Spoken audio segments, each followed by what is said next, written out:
water in the ratio 3:2, what part of the solution must be removed and replaced with water so that milk and water का जो ratio है that becomes 1:4, right? तो पहले ratio क्या था 3:2 और अब रेशियो क्या बन जाता है 1:4। हमें बताना है कि हमें मिक्सचर का कितना पार्ट रिमूव करना है और उसको पानी से रिप्लेस करना है। अब आप मेरे को एक बात बताइए, मैं जितना भी क्वांटिटी निकालूंगा उतना मैं पानी मिला दूंगा, मतलब टोटल सेम रहेगा, मतलब इनिशियल से लेकर फाइनल तक टोटल सेम रहेगा, राइट?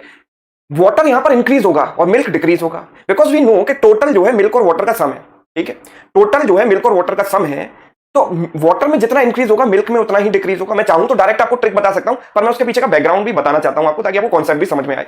तो मैं ये कह रहा हूं कि भाई जो टोटल है वो है मिल्क प्लस वाटर। अब अगर मैंने सॉल्यूशन निकाला तो उसमें मिल्क और वाटर दोनों निकले और मैंने उसको पानी से रिप्लेस कर दिया, तो डेफिनेटली पानी की क्वांटिटी बढ़ी, और टोटल अगर मुझे सेम रखना है तो उतनी ही क्वांटिटी से मुझे मिल्क को डिक्रीज करना पड़ेगा। टोटल सेम क्यों रखना है? बिकॉज जितनी क्वांटिटी में निकाल रहा हूं उतना पानी मिला रहा हूं, so that means total is same. तो अगर वाटर बढ़ रहा है तो उतनी ही क्वांटिटी में से मिल्क जो है डिक्रीज होना चाहिए और टोटल सेम रहना चाहिए। तो जरा इन दोनों रेशियोज में आप देखो, टोटल क्या है 3 + 2 5 एंड 4 + 1 5। तो मैं यहां सीधे देख रहा हूं कि 2 पार्ट मिल्क कम हुआ और 2 पार्ट वाटर बढ़ गया, राइट? अच्छा, एक चीज और आपको पता होनी चाहिए कि इंडिविजुअल कंपोनेंट में जितने परसेंट की कमी आती है या जितने फ्रैक्शन की कमी आती है, टोटल में भी उतनी परसेंट की कमी आती है। जैसे कोई भी सॉल्यूशन है, अगर मैं टोटल में 10% कम करता हूं तो उसमें मिल्क और वाटर का जो क्वांटिटीज हैं वो भी 10% से कम होंगी। ये तो फैक्ट है, राइट? तो हम ये कह सकते हैं कि मिल्क में अगर 2 पार्ट कम हुआ है 3 पर, तो टोटल में भी 2 पार्ट निकाला होगा 3 पर, मतलब 2/3 इज करेक्ट आंसर। खत्म।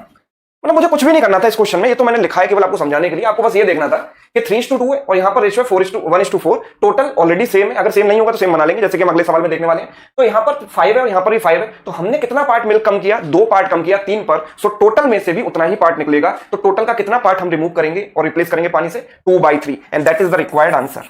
चलिए, अगर ये टोटल सेम ना हो तो क्या करना है? तो एक अगला एग्जांपल देखते हैं। A vessel is filled with liquid water and syrup in the ratio 3:5। तो वाटर और सिरप किस रेशियो में है? वाटर और सिरप किस रेशियो में है? 3:5 के रेशियो में है। How much of the mixture must be drawn of and replaced with water so that the mixture becomes half water and half syrup. मतलब दोनों इक्वल हो जाए। तो इक्वल हो जाए तो अगर मैं पानी से रिप्लेस कर रहा हूं तो पानी बढ़ेगा तो सिरप क्या होगा? कम होगा। तो हम यहां पर देखते हैं कि टोटल हमें सेम बनाना है। तो अगर भाई टोटल सेम बनाना है तो यहां टोटल 8 है। 8 को मैं 2 इक्वल पार्ट्स में डिवाइड करूं तो इनको 4 बोल सकता हूं। तो ये भी 8 हो गया, ये भी 8 हो गया, इक्वल भी हो गए, राइट? तो हमने देखा कि पानी कितना बढ़ा? 1 बढ़ा। सिरप कितना कम हुआ? 1 कम हुआ। मतलब मैंने ड्रॉ कितना किया है? कितना विड्रॉ किया? 1 पार्ट सिरप का। कितने में से? 5 में से। अगर मैंने 1 पार्ट 5 में से कम किया है सिरप का, सो टोटल का भी 1/5 ही हमने निकाला होगा। So the answer is simple 1/3, 1/5, right? इसी तरीके से एक और देखते हैं, चलो एग्जांपल, है ना? एक और एग्जांपल देखो। A jar contains a mixture of 2 liquids A and B in the ratio 7:5। A and B का रेशियो 7:5 था, ठीक है?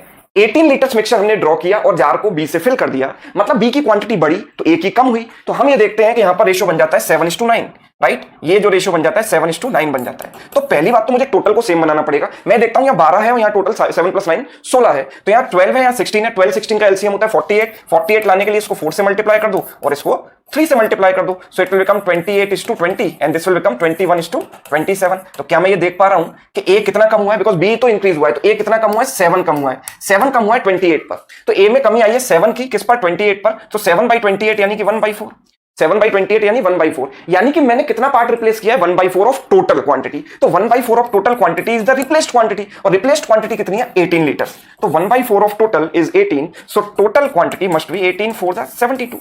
That is the required answer. Yes. तो अगर सवाल थोड़ा ट्विस्टेड भी है तो भी आप लगा सकते हैं, बिकॉज